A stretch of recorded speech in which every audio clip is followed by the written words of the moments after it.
आपका स्वागत है यूठारा हिंदी चैनल में। मैं अर्चना सिंह पायक आज पुनः एक नए वीडियो के साथ आपके सामने प्रस्तुत हूँ। आज हम पढ़ेंगे कक्षा 10वीं ब पाठ्यक्रम में संकलित पाठ बड़े भाई साहब।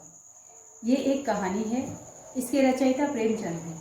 तो इस कहानी के सारांश को हम सबसे पहले समझेंगे। इस कहानी में क्या है, क्या विषय वस्तु है, क्या कथा वस्तु है, और उसके बाद में इसके जो विविध तथ्य हैं, जो विशिष्ट तथ्य हैं, उनके बारे में बात करेंगे। तो सबसे पहले तो हम ये जानेंगे कि इसके किरदार कौन है, चरित्र कौन है। इसमें दो चरित्र हमको दिखाई देते हैं, एक है बड़े भाई साहब और एक है कथानायक, जो कि मैं के नाम से संबोधित किया है लेखक ने इसको। ये मैं मतलब स्वयं कथानायक बोल रहा है। तो जो बड़े भाई साहब हैं वो इस कथानायक मैं से कुछ 5 साल बड़े हैं और 3 दर्जा आगे यानी 3 कक्षा आगे पढ़ते हैं। हालांकि ये बताते हैं कि इन्होंने भी एक उसी उम्र से पढ़ना शुरू किया है जिससे मैंने किया है, लेकिन ये कुछ कारणों पीछे रह गए, अर्थात फेल होते रहे और पीछे रह गए। बड़े व्यंग्यात्मक तरीके से इस कहानी में ये बताया हुआ है कि भाई साहब जो है वो जल्दबाजी से काम लेना पसंद नहीं करते थे, इसलिए वो पढ़ाई जैसी, तालीम जैसी चीज़ की बुनियाद बड़े सलीके से डालना चाहते थे, बड़े धैर्य से पढ़ते थे। भले उसमें दो साल या 3 साल भी लग जाएं, लेकिन फिर भी धैर्य से काम लेते थे, आराम से पढ़ते थे। लेखक कहता है, कथानायक कहता है कि मैं छोटा था, वह बड़े थे। उम्र मेरी 9 साल थी और वो 14 साल के थे। तो अब जो बड़ा भाई होता है उसको जाहिर सी बात है हमारे समाज में बड़ा जिम्मेदार समझा जाता है और उसको एक रोल मॉडल के तौर पर बनना पड़ता है, एक मिसाल बनना पड़ता है अपने छोटों के लिए। हालांकि यहाँ लेखक ने इस ओर भी इशारा किया है कि जब वो रोल मॉडल बनने की कोशिश करता है तो उस कोशिश में उसका अपना बचपन भी तिरोहित हो जाता है। उसके अपने खेल कूद जो भी बाल सुलभ गतिविधियां हैं वो सारी किनारे हो जाती हैं और फिर वो हर समय एक तनाव में रहता है, हर समय एक तरह की जिम्मेदारी के भाव को महसूस करता हुआ कि वह एक मिसाल है अपने छोटों के लिए। इस तरह से उसको हमेशा कार्य करना पड़ता है। यहाँ बड़े भाई साहब का जो चरित्र है वो उसी प्रकार से हमारे सामने प्रस्तुत किया गया है कि ये एक ऐसे व्यक्ति हैं, बड़े भाई साहब, जो हर समय अपने आप को इस भाव से ताज़ा रखते, मतलब ये भाव हमेशा इनके ऊपर हावी होता है कि वो एक बड़े भाई हैं और उनका छोटा भाई जो है उसकी निगरानी की जिम्मेदारी उनकी है, उसकी देखभाल की जिम्मेदारी भी है, ये उनका अधिकार भी है और ये कर्तव्य भी है। तो इस प्रकार के भाव से वो हमेशा जीते हैं कि मैं बड़ा हूँ, मुझे हर वक्त इस छोटे की देखभाल करनी है। इस कथानायक ने बताया है कि वे स्वभाव से बड़े अध्ययनशील थे। बहुत समय तक हर समय वो किताब खोलकर बैठे रहते थे, क्योंकि वो इस तरह से अपने छोटों को ये मैसेज देना चाहते थे, संदेश देना चाहते थे कि हमें पढ़ना है, हमें लायक बनना है। अब हर समय कोई किताब खोल के और पढ़ता ही नहीं होता है। बहुत बार वो उसका ध्यान एक सीमा के बाद में पढ़ाई से हट जाता है, और जब पढ़ाई से हट जाता होगा उनका ध्यान, तो यहाँ पर हम देखते हैं कि लेखक ने बताया है कि वो कॉपी पर किताबों के हाशिए में चिड़ियों, कुत्तों, बिल्लियों आदि की तस्वीरें बनाते। कभी कोई शब्द 10-20 बार लिख डालते, कभी कोई वाक्य लिखते, कभी कोई ऐसी चीज़ लिखते जिसका कोई अर्थ नहीं होता, कोई सामंजस्य नहीं होता। तो इस प्रकार से ये कभी कभी वो किया करते थे। इसका आशय यह है कि लेखक ये बताता है कि हर समय किताबों में रहने वाला व्यक्ति पूरी तरह से सदा किताबों के बीच में नहीं रह सकता। वो कभी ना कभी उनसे बाहर निकलता है। उसका कभी एक ऐसा टाइम भी होता है, एक समय होता है जब वो पढ़ नहीं रहा होता है, भले ही किताब खोले बैठा हो। तो यहाँ इस ओर भी इशारा करते हैं लेखक कि जब ऐसा समय हो कि हम पढ़ नहीं रहे हों तो हमें उन किताबों को छोड़ देना चाहिए। उसके स्थान पर खेल कूद और जो भी हमको दूसरी गतिविधियाँ करनी हैं वो हम कर सकते हैं। हालांकि इस चीज़ को एक बार लेखक ने, कथानायक ने देखा भी कि ये क्या लिखा है। कुछ ऐसा ही लिखा हुआ था, अनर्गल इबारत लिखी हुई थी, लेकिन उसको ये समझ में नहीं आई और ना ही उसने हिम्मत की कि अपने बड़े भाई से पूछ ले। लेखक कहता है कि कथानायक के माध्यम से कि मेरा जी पढ़ने में बिल्कुल नहीं लगता, मैं हर समय पढ़ नहीं सकता था, थोड़ी सी देर भी किताब लेकर 1 घंटा भी बैठना पड़े तो पहाड़ जैसा लगता था। और जैसे ही मौका पाता तो हॉस्टल से बाहर निकलकर, ये दोनों भाई हॉस्टल में रहा करते हैं और यहाँ पर रह के और स्कूल में जाके पढ़ते हैं। तो जैसे ही उसको मौका मिलता वो किताबें छोड़ करके और मैदान में निकल आता। वहाँ कभी कंकड़ियाँ उछालता, कभी कागज़ की तितलियाँ बनाता, कभी उछलता कूदता, कभी बाउंड्री वॉल पर बैठ करके उस बाउंड्री वॉल से कूदता। इस प्रकार की अनेकानेक बाल सुलभ गतिविधियाँ वो करता रहता है और उन गतिविधियों में उसको बहुत आनंद आता है। लेकिन जब वो घर पहुँचता है तो उसके फिर भाई उसको देख करके नाराज़ होते हैं, हमेशा पूछते हैं कहाँ थे। जैसे ही वो पूछते हैं कहाँ थे तो ये खामोश रह जाता है कथानायक, और फिर उसके मुंह से ये नहीं निकलता कि ज़रा बाहर खेल रहा था, ऐसा वो नहीं कह पाता। वो केवल मौन होकर सुनता अपने भाई साहब की डांट, और भाई साहब उसको स्नेह सने स्वर में डांटते और फिर उसको समझाते। अब देखिए इसमें समझाने का एक अंश है बहुत बढ़िया सा। इस अंश के माध्यम से लेखक प्रेमचंद ने अंग्रेजी शिक्षा व्यवस्था पर और अंग्रेजी भाषा पर व्यंग्य किया है, और वहाँ जो अंग्रेजों के फरमावरदार लोग हुआ करते हैं उनकी इस फितरत की ओर व्यंग्य किया है कि वो कितना इसको महान मानते हैं, इस भाषा को कितना महान मानते हैं। बड़े भाई साहब कह रहे हैं, इस तरह अंग्रेजी पढ़ोगे तो जिंदगी भर पढ़ते रहोगे और एक हर्फ ना आएगा। हर्फ मतलब शब्द। अंग्रेजी पढ़ना कोई हंसी खेल नहीं है कि जो चाहे पढ़ ले। नहीं, ऐरा गैरा नथु खैरा सभी अंग्रेजी के विद्वान हो जाते। यहाँ रात दिन आंखें फोड़नी पड़ती हैं और खून जलाना पड़ता है, तब कहीं यह विद्या आती है। यहाँ विद्या शब्द भी व्यंग्य के रूप में लिया है, जैसे कि ये कोई बहुत बड़ी कला है, ये बहुत अनोखी चीज़ है। अरे भाषा है, भाषा तो जो कोई बोलता है, जो कोई जिस भाषा को बोलता है उसको सहज ही आ जाती है। तो जब कहीं यह विद्या आती है, विद्या कहकर यहाँ व्यंग्य किया है। और आती क्या है, हाँ कहने को आ जाती है। बड़े बड़े विद्वान भी शुद्ध अंग्रेजी नहीं लिख सकते, बोलना तो दूर रहा। और मैं कहता हूँ कि तुम कितने भोंगा हो कि तुम मुझे देखकर भी सबक नहीं लेते। मैं कितनी मेहनत करता हूँ, यह तुम अपनी आंखों से देखते हो। अगर नहीं देखते तो यह तुम्हारी आंखों का कसूर है, तुम्हारी बुद्धि का कसूर है। कहने का मतलब ये है कि अंग्रेजी को बड़ा महिमा मंडित किया जाता था प्रेमचंद के ज़माने में, जबकि प्रेमचंद स्वयं हिंदी के सेवक थे और इसलिए वे अंग्रेजी की फितरत वाले इन लोगों के ऊपर व्यंग्य करते हैं।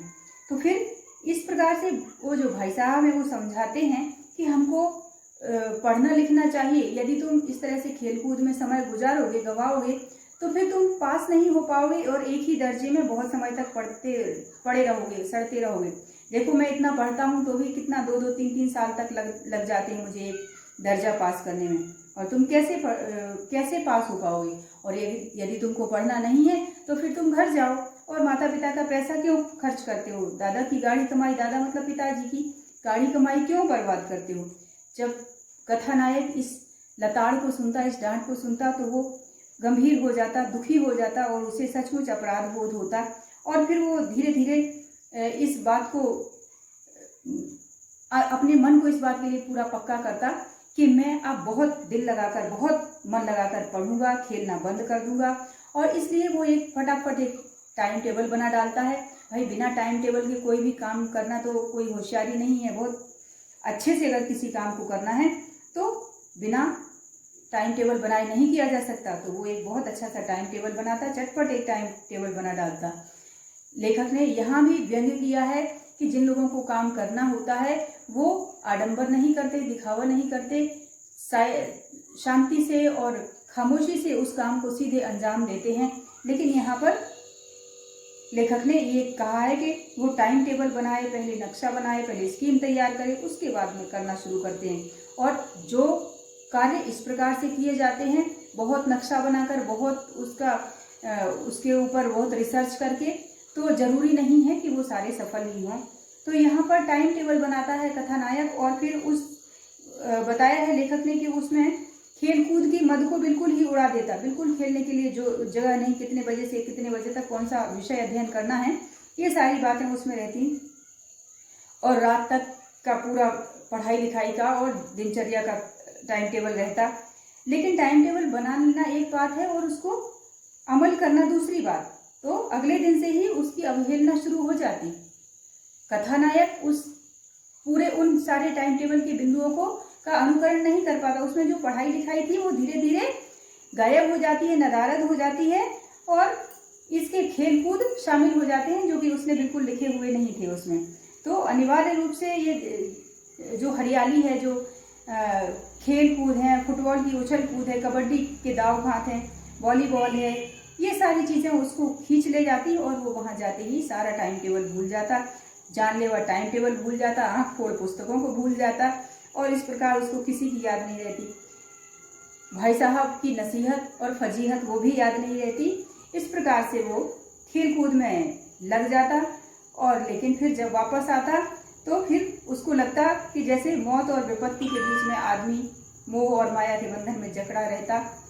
उस प्रकार से फटकार और बुड़कियां खा करके भी वो खेल कूद का तिरस्कार नहीं कर सकता, और वो जाके खेलता कूदता। फिर इसके बाद सालाना इम्तहान हुआ। जब सालाना इम्तहान होता है, वार्षिक परीक्षाएं होती हैं, तो उसका परिणाम ये आता है कि भाई साहब फेल हो जाते हैं, बड़े भाई साहब फेल हो जाते हैं, और कथानायक पास हो जाता है, और पास ही नहीं बल्कि प्रथम आता है, अपनी कक्षा में प्रथम आता है। तो इस बार अब जो अंतर 3 दर्जे का था वो 2 दर्जे का हो जाता है, और अब उस कथानायक को अपने ऊपर अहंकार होने लगता है। उसको लगता है कि वह अपने भाई से कहे कि आपकी वह घोर तपस्या कहाँ गई, देखिए मैं खेलता भी रहा और फिर भी दर्जे में अव्वल आया हूँ। लेकिन उनका दुख देख करके उसकी संवेदनाएं जागती हैं, और उसको बहुत अपने ऊपर लज्जा आती है कि मैं ऐसा कैसे सोच सकता हूँ। यहाँ तक कि वो अपने उस खुशी को भी महसूस नहीं कर पाता है, प्रथम आने की खुशी को। वो बहुत हमदर्दी महसूस करता है उनके लिए। लेकिन इसका परिणाम ये हुआ कि अब उसका आत्मसम्मान बढ़ा, कथानायक का आत्मसम्मान बढ़ता है, और भाई साहब का रोब जो है धीरे धीरे उस पर कुछ कम हो जाता है, कुछ थोड़ी सी आज़ादी हो जाती है उसको, और आज़ादी से खेलकूद में शामिल होने लगता है। और मन में सोच लेता है कि यदि अब वो कुछ कहेंगे तो बोल दूंगा आपने अपना खून जलाकर कौन सा तीर मार लिया, मैं तो खेलते कूदते अव्वल दर्जे आया हूँ। तो लेकिन ऐसा कहने की हिम्मत नहीं थी, पर कहा है लेखक ने कि भाई साहब की सहज बुद्धि बड़ी तेज थी। वो इस बात को भांप गए कि ये अपने दर्जे में पास हो गया है, अव्वल आया है, और मैं फेल हो गया हूँ। इस कारण से इसके रंग ढंग बदल गए हैं, इसको थोड़ा सा अहंकार हो गया है इस बात का। तो एक बार उन्होंने जब गुल्ली डंडा खेल करके लेखक कथानायक लौटता है, तो फिर उसको आड़े हाथों लेते हैं, उसको समझाते हैं कि घमंड किसी का नहीं हुआ चलता है, घमंड के कारण अच्छे अच्छे बर्बाद हो जाते हैं। यदि तुमने इस बार पास कर भी लिया, इस बार एग्जाम अच्छे दर्जे से पास कर भी लिया तो क्या हो गया, इस पर अहंकार मत करो, ऐसा उसको समझाते हैं। और उपदेश देते हैं, कई सारे उदाहरण देते हैं, रावण का उदाहरण देते हैं, और एक वो जो शैतान माना गया है, उसमें बाइबल में शैतान का जिक्र आया है, उस शैतान का भी उदाहरण देते हैं। इस प्रकार कई उदाहरणों से उसको समझाते हैं कि उसको अहंकार नहीं करना चाहिए, और इम्तहान पास कर लेना एक बात है और बुद्धि का विकास दूसरी बात। यहाँ पर भी हम देखते हैं कि लेखक ने, श्री प्रेमचंद जी ने यहाँ एक जो सूक्ति दी है कि इम्तहान पास कर लेना दूसरी बात है और बुद्धि का विकास महत्वपूर्ण है। जरूरी नहीं है कि जो इम्तहान पास कर ले उसकी बुद्धि विकसित हो ही। केवल थोड़े से प्रश्नों के उत्तर रट करके या थोड़े से पाठ्यक्रम को तैयार करके व्यक्ति अच्छे नंबर लेकर पास हो सकता है, अव्वल दर्जे भी आ सकता है, लेकिन जरूरी नहीं है कि उसका बुद्धि और विवेक जागृत हो। तो इसलिए इस बात के ऊपर सचेत करते हैं बड़े भाई साहब इस अपने छोटे भाई को कि हमें अहंकार नहीं करना चाहिए। अहंकार रावण का भी नहीं रहा, उसका भी पूरा परिवार उस अहंकार के कारण नष्ट हो गया, और शैतान का भी नहीं रहा। वो कहते हैं कभी कभी ऐसा भी होता है कि अंधेरे में अंधे के हाथ में बटेर लग जाती है, ऐसे अंधेरे में कोई निशाना लग जाता है। इस प्रकार से भी होता है, यदि तुम अव्वल दर्जे आ गए तो हो सकता है ऐसा भी हो। और वो कहते हैं मेरे फेल होने पर मत जाओ, मेरे दर्जे में आओगे तो दांतों पसीना आ जाएगा। यहाँ पर फिर वही अंग्रेजी शिक्षा व्यवस्था की ओर व्यंग्य है, और उस समय की शिक्षा व्यवस्था पे व्यंग्य है। उस समय के जो पाठ्यक्रम थे उन पर व्यंग्य किया गया है। तो लेखक कहते हैं कि मेरे फेल होने पर मत जाओ, मेरे दर्जे में आओगे तो दांतों पसीना आ जाएगा। जब अलजबरा और ज्योमेट्री के लोहे के चने चबाने पड़ेंगे और इंग्लिस्तान का इतिहास पढ़ना पड़ेगा। बादशाहों के नाम याद रखना आसान नहीं, 8-8 हेनरी हो गुजरे हैं। तो इस प्रकार से ये व्यंग्य है, 8-8 हेनरी हो गुजरे हैं। आगे वो कहते हैं कि इन अभावों के पास नाम भी नहीं थे, नाम भी नहीं इन लोगों को जुड़े। मुझसे पूछते तो 10 लाख नाम बता देता। एक ही नाम को प्रथम द्वितीय तृतीय करके लेते रहते हैं, नाम नहीं इनके पास थे। तो इस प्रकार से इस शिक्षा व्यवस्था पर व्यंग्य किया हुआ है। आगे वो ज्योमेट्री की, अलजेब्रा की बात करते हैं। तो ऐसी सारी कि छोटी सी गलती पर किस प्रकार से अंक कट जाने से मैं फेल हो गया, वो अपने फेल होने के कारण बताते हैं कि किस प्रकार से छोटी छोटी गलतियां हो जाती हैं जिनका कोई व्यवहारिक उपयोग नहीं है। यहाँ पर प्रेमचंद ने ये कहने की कोशिश की है कि शिक्षा की व्यवस्था को, शिक्षा को व्यवहारिकता से नहीं जोड़ा जाता है, पाठ्यक्रम को दैनिक उपयोग के बिंदुओं से, दैनिक उपयोग की विषय वस्तु से नहीं जोड़ा जाता है, इसलिए वह अनुपयोगी हो जाती है, इसलिए वह अरुचिकर हो जाती है और उसका कोई उद्देश्य नहीं रह सकता, निरुद्देश्य हो जाती है। तो इस प्रकार से जो शिक्षा व्यवस्था हो वो कैसी होनी चाहिए? उद्देश्यपूर्ण तभी होगी जबकि वो दैनिक उपयोग में हो, व्यवहारिक जीवन में काम आने वाली हो, तो वो उपयोगी साबित होगी। तो इस प्रकार से ज्योमेट्री का, अलजेब्रा का, ये सभी चीज़ों को, अंग्रेजी इतिहास का, वो बहुत सारी बातें जो हैं बहुत सारे वाक्यों के माध्यम से व्यंग्य किया गया है। हम इस पर नहीं जाएंगे, अभी हम संक्षेप में देखेंगे। हिंदी के लिए भी, इसमें निबंध के लिए भी कहा है, समय की पाबंदी पर एक निबंध लिखो करके, जो 4 पन्नों से कम नहीं हो। तो समय की पाबंदी पर तो 2 शब्दों में भी बताया जा सकता है, बड़े भाई साहब कहते हैं, लेकिन उसके लिए भी जब 4 पन्ने का हम निबंध लिखेंगे तो क्या ये अपने आप में समय की बर्बादी नहीं है? इस प्रकार का प्रश्न लेकर के व्यंग्य करते हुए वो छोड़ देते हैं लेखक प्रेमचंद। तो अब इसके बाद में आगे फिर पुनः कुछ समय बाद इम्तहान होता है और फिर ऐसा संयोग होता है कि कथानायक पास हो जाता है और बड़े भाई साहब फिर से फेल हो जाते हैं और अब केवल 1 दर्जे आगे रहते हैं। बड़े भाई साहब इतने प्राणांतक परिश्रम के बावजूद भी वो पास नहीं हो पाते तो बहुत दुखी हो जाते हैं। उनके ऊपर दया आती है लेखक को, कथानायक को, और वो अपने पास होने की खुशी नहीं मना पाते, वो खुशी उनकी आधी हो जाती है और वो भी रोने लगते हैं अपने भाई के पास जाके उनके फेल होने पर। उनको लगता है कि काश मैं भी फेल हो गया होता तो अच्छा होता। तो लेकिन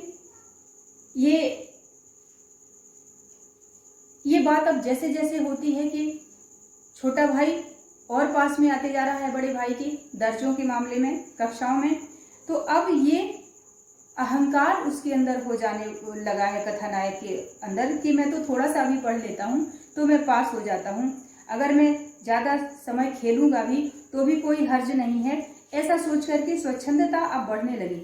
और यहाँ भाई साहब की मनोवृत्ति ये हो गई कि अब उनको लगने लगा कि मुझे इसको डांटने का कोई अधिकार नहीं रहा।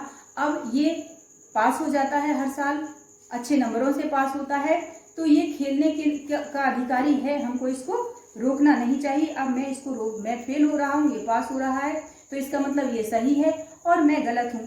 तो इस कारण से भाई साहब अब उसको डांटना छोड़ देते हैं, बंद कर देते हैं डांटना, उसको टोकना बंद कर देते हैं। लेकिन फिर भी उनका जो लक्ष्य है, उनका जो कर्तव्य है, उस कर्तव्य को ध्यान में रखते हुए वे इस देखभाल को, इस निगरानी को नहीं छोड़ते।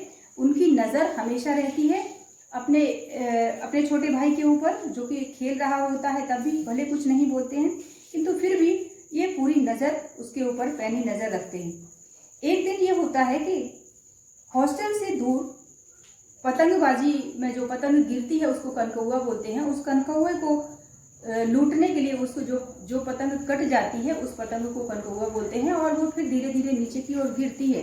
उसको पकड़ने के लिए लेखक भागता है और फिर इसके बाद में पीछे भाग रहा होता है, इतने टाइम वो भिड़ जाता है। अब किससे? अपने बड़े भाई साहब से। बड़े भाई साहब आ रहे होते हैं आगे से, और वो यहाँ से पतंग को ऊपर आसमान में देखते हुए, आकाशगामी पथिक उस पतंग को कहा है जो कि गिर रही थी, और वो जाके भिड़ जाते हैं। जब भाई साहब से मुठभेड़ हो जाती है तो सकपका जाते हैं ये लेखक, और फिर वो डांटते हैं।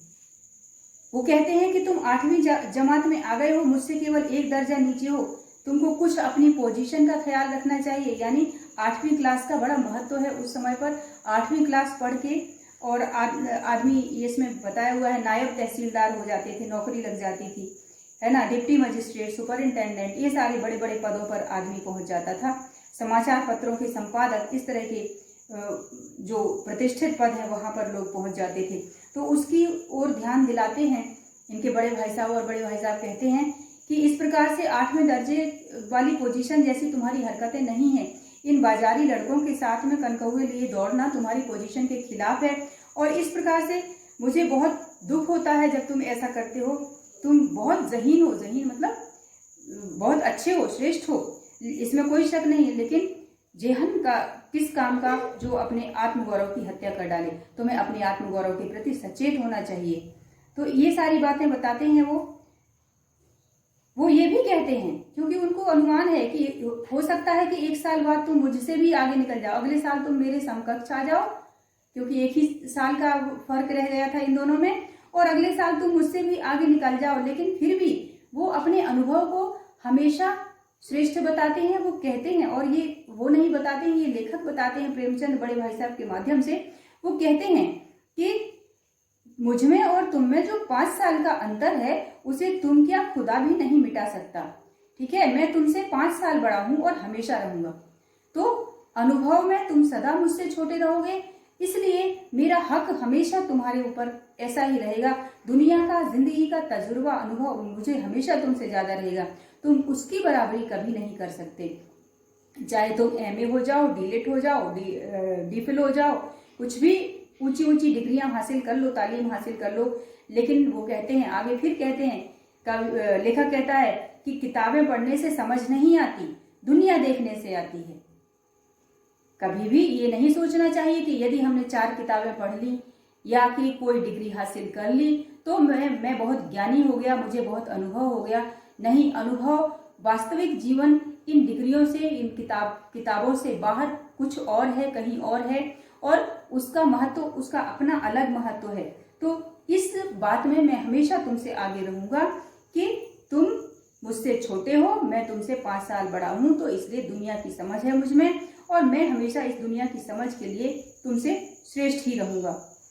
फिर वो उदाहरण देते हैं, इस बात का दृष्टांत देते हैं, उदाहरण देते हैं अपनी माँ का, ठीक है, और अपने दादा का, माताजी और पिताजी का उदाहरण देते हैं। वो कहते हैं कि हमारी अम्मा ने तो कोई दर्जा पास नहीं किया, लेकिन अम्मा और दादा हमेशा हमें समझाने और सुधारने के अधिकारी हैं। अगर हम उनसे ज़्यादा पढ़ लेंगे, अगर हम उनसे, वो हमारे जन्मदाता हैं, अगर हम उनसे ज़्यादा पढ़ भी लेंगे, उनसे ज़्यादा डिग्रियां भी हासिल कर लेंगे, तो भी उनसे ज़्यादा हमें तजुर्बा नहीं हो सकता, और हमारा ये कर्तव्य कि हम उनकी बात माने, और उनका ये अधिकार कि वो हमको निर्देश दें, ये कभी भी कम नहीं हो सकता। हमारे दादा मतलब पिताजी 5वीं 6वीं जमात के आगे नहीं पढ़ पाए, लेकिन फिर भी वो अनुभव में, उम्र में और दुनियादारी में हमसे आगे हैं और हमसे आगे रहेंगे। उनका तजुर्बा बहुत महत्वपूर्ण है। आगे कवि कहता है, लेखक कहता है, इस प्रकार से हमें अपने बड़ों का उतना ही आदर करना है, चाहे वो कम पढ़े लिखे भी हों तो भी, और बड़ों का जो अधिकार है और जो कर्तव्य है वो कम पढ़े लिखे होने के बाद भी कम नहीं हो सकता, वो हमेशा ऐसा ही बना रहे। एक उदाहरण देते हैं, वो कहते हैं कि अगर खुदा न करे, भगवान न करे, आज मैं बीमार हो जाऊं तो तुम्हारे हाथ पांव फूल जाएंगे, तुम्हारा किताबी ज्ञान काम नहीं आएगा, ठीक है, और दादा को तार देने के अलावा तुमको कुछ नहीं सूझेगा।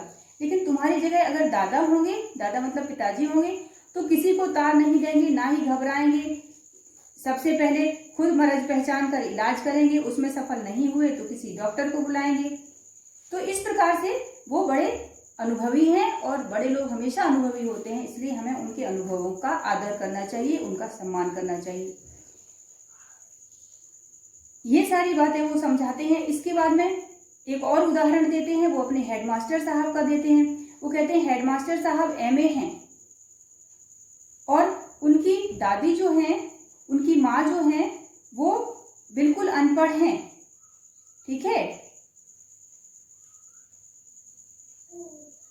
लेकिन उनके घर का इंतजाम वो उनकी बूढ़ी माँ ही करती हैं। और जब वो बूढ़ी माँ उनके घर की बागडोर अपने हाथ में पकड़ लेती हैं, संभाल लेती हैं, तो जो वो कर्जदार रहते थे, जो वो पैसे की कमी रहती थी, धीरे धीरे वो सारी दूर हो जाती है और उनके संभालने पर ऐसा लगता है जैसे घर में लक्ष्मी आ गई हो। तो वो कहते हैं भाईजान, यह गरूर दिल से निकाल डालो कि तुम मेरे समीप आ गए हो और अब स्वतंत्र हो। मेरे देखते देखते तुम यो ना मानोगे तो मैं थप्पड़ का भी प्रयोग करूंगा। मैं जानता हूं तुम्हें मेरी बातें जहर जैसी लग रही हैं। इस प्रकार से वो अपने अधिकार को पूरी दृढ़ता से उस छोटे भाई के सामने प्रस्तुत करते हैं, इस बात को कि तुम कभी इस भुलावे में मत रहना कि तुम मेरी दर्जे में आ जाओगे या कि मेरे से अगले दर्जे में भी चले जाओगे तो तुम मुझसे बड़े हो जाओगे, तुम मुझसे बड़े नहीं हो सकते। इसके बाद में अंत में ये इस कहानी का अंत बड़ा खूबसूरत होता है, बहुत महत्वपूर्ण इस कहानी का अंत है। बहुत इसलिए ही मुझे लगता है इसीलिए प्रेमचंद को कथा सम्राट कहा गया। सारी कहानी में केवल मनोविश्लेषण चला, केवल चरित्र चित्रण चला है, पूरे दोनों चरित्रों का चित्रण चला है इस पूरी कहानी में, लेकिन अंत इसका बड़ा खूबसूरत है। क्या है कि संयोग से उसी जब ये सब कुछ चल रहा था, बातचीत चल रही थी दोनों भाइयों की, संयोग से उसी वक्त एक कटा हुआ कनकौआ यानी पतंग हमारे ऊपर से गुजरा। उसकी डोर लटक रही थी, लड़कों का एक गोल पीछे पीछे दौड़ा चला आ रहा था। भाई साहब लंबे हैं ही, उछलकर उसकी डोर पकड़ ली और बेतहाशा हॉस्टल की तरफ दौड़े। मैं पीछे पीछे दौड़ रहा था। यहाँ पर ये जो दृश्य है, आखिरी इस कहानी का आखिरी दृश्य है, इस दृश्य में उस बड़े भाई साहब नाम का जो चरित्र है वो अपनी सारी कृत्रिमता उतार फेंकता है और जिस बचपन को वो अपने छोटे भाई के लिए मिसाल बनने की कोशिश में कुर्बान कर रहा था, एक बार वही बचपन फिर ताजा हो उठता है। वो उसको भी ये सब कुछ बहुत अच्छा लगता है। वस्तुतः वो भी बच्चा है, तो भले थोड़ा सा कुछ साल बड़ा है, लेकिन फिर भी उसका भी उम्र वही है, उसका भी मतलब जो आनंद लेने के तरीके हैं वही है। तो जैसे ही वो डोर पकड़ते हैं तो बेतहाशा हॉस्टल की तरफ भागते हैं। उनको वही आनंद चाहिए है जो इन बच्चों को चाहिए, जो इन कथानायक लेता है, खेलता है, कूदता है। तो अंत में कहानी इस बात पर खत्म होती है कि वो जो बड़े भाई साहब हैं उनकी कृत्रिम प्रकृति वो अंत में उतार करके फेंक देते हैं और जो प्राकृतिक स्वभाव है उनका, बचपना है जो उनका, वो उनके पास वापस वो लौट आता है। वो भी दौड़ते हैं पतंग लेकर के, वो भी उसमें आनंद लेते हैं, उन बच्चों के खिलवाड़ों में, बाल सुलभ गतिविधियों में दौड़ते हैं। तो इस प्रकार से ये कहानी है, बहुत ही महत्वपूर्ण कहानी है।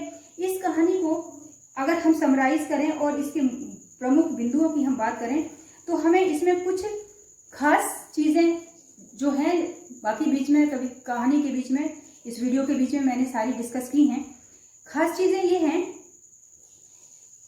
जो इस कहानी का उद्देश्य हो सकती हैं। वो एक तो ये है कि बड़ों को, यदि आप घर में बड़े हैं या जो भी बच्चा बड़ा है, उस बड़े बच्चे को एक मिसाल बनना पड़ता है। बड़ों को स्वयं को एक मिसाल के तौर पर प्रस्तुत करना पड़ता है। इसके लिए कभी कभी उसको बहुत त्याग करना पड़ता है, जैसे कि इस कहानी का जो नायक बड़े भाई साहब करके हैं, तो वो अपने बचपन को पूरा तिरोहित कर देते हैं। बचपन की आनंद लेना उन्होंने नहीं जाना, केवल इसलिए कि वो अपने भाई के लिए मिसाल बन पाए। दूसरे ये कि इसकी शैली बड़ी ही व्यंग्य प्रधान है। शिक्षा व्यवस्था पर व्यंग्य है, अध्ययन पर व्यंग्य है और बहुत सारी चीज़ें हैं जिनमें कई प्रकार से इन्होंने व्यंग्य किया है। फिर इसके बाद में एक तथ्य इसमें ये भी आता है कि बड़ों को छोटों की निगरानी और देखभाल का जन्मसिद्ध अधिकार होता है और ये अधिकार उन्हें प्रकृति प्रदत्त होता है। इसको कोई भी छीन नहीं सकता। किसी भी स्थिति में इसमें समझौता नहीं किया जा सकता। ये तो मैंने आपको बताया ही है कि पाठ में समूची शिक्षा व्यवस्था के ऊपर तौर तरीकों पर व्यंग्य किया गया है। फिर इसके बाद में जिंदगी के यथार्थ और किताबी ज्ञान की तुलना की गई है। इसमें बीच बीच में किन्हीं किन्हीं संवादों के माध्यम से कि जिंदगी का यथार्थ जो है वो किताबी ज्ञान से बिल्कुल भिन्न है। किताबें पढ़ करके जीवन को जीना कोई नहीं सीख सकता।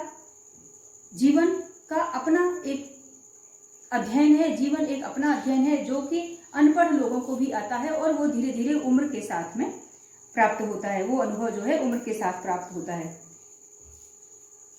लेखक ने बुद्धि के विकास पर ज्यादा जोर दिया है बजाय इम्तिहान पास करने के। कहना लेखक का ये है, आशय ये है कि हमारी बुद्धि का विकास होना चाहिए, वो ज्यादा महत्वपूर्ण है बजाय इसके कि हम इम्तिहान में पास होते हैं या फेल। इसके अलावा खेलकूद एवं अन्य बाल सुलभ गतिविधियों को विशेष महत्व दिया गया है। ये बताने की कोशिश की है लेखक ने कि खेलकूद भी जीवन के अनिवार्य अंग हैं और हमें इनके ऊपर भी उतना ही समय देना चाहिए, इनको नकारना नहीं चाहिए। तो ये कुछ बहुत महत्वपूर्ण बातें थी इस पाठ से संबंधित। ये व्याख्या इस पाठ की और विश्लेषण था आपके लिए। आशा है आपके लिए ये वीडियो बहुत उपयोगी साबित होगा। इस वीडियो को लाइक करें। अगले वीडियो के साथ मैं पुनः उपस्थित होंगी। धन्यवाद।